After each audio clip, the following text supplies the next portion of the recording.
Gang Minecrafters, this is MC Rep, and Minecraft Dungeons is a beautiful, amazing game. To be honest, I have been quite addicted to it this past week. The graphics, soundtrack, challenges, and the Minecraft come together to make a relatable but unique experience. Within Dungeons, Mojang Studios has already shown us what they could do with our vanilla Minecraft caves. The new game features crystals, new blocks, and a variety of generation styles, which tells me that vanilla Minecraft still has so much potential. Don't get me wrong, I do not want everything that's in Minecraft Dungeons to come to vanilla. They need to feel like completely different games. However, I do think some concepts can be worthwhile. When it comes to adding new features, I like to think from Mojang Studios' perspective and consider a few things that I want to be delicate with, those being lore, combat, and new players. I will address how these may be affected afterwards.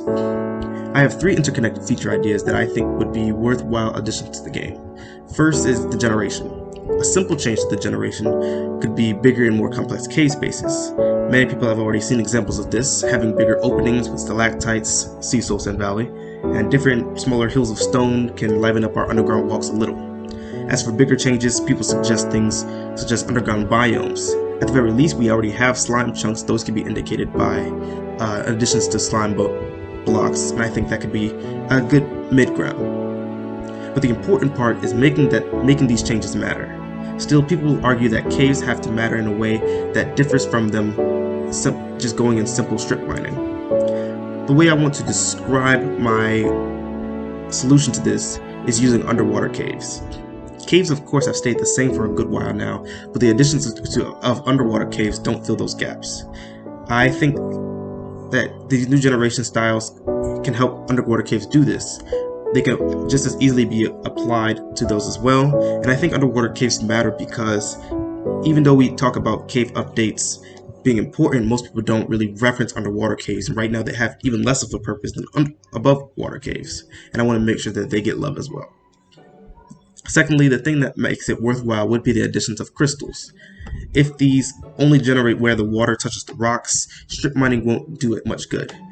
They could only generate below sea level and perhaps only in a corner with one block below and a block has to touch one of its sides.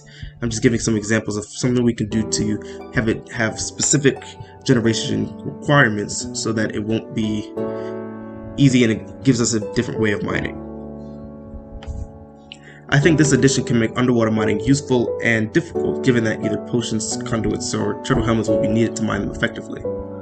Of course, this could also be applied to above water caves if the crystal has to touch air rather than just being completely encased in stone. Maybe we can have different crystals in each of the different places.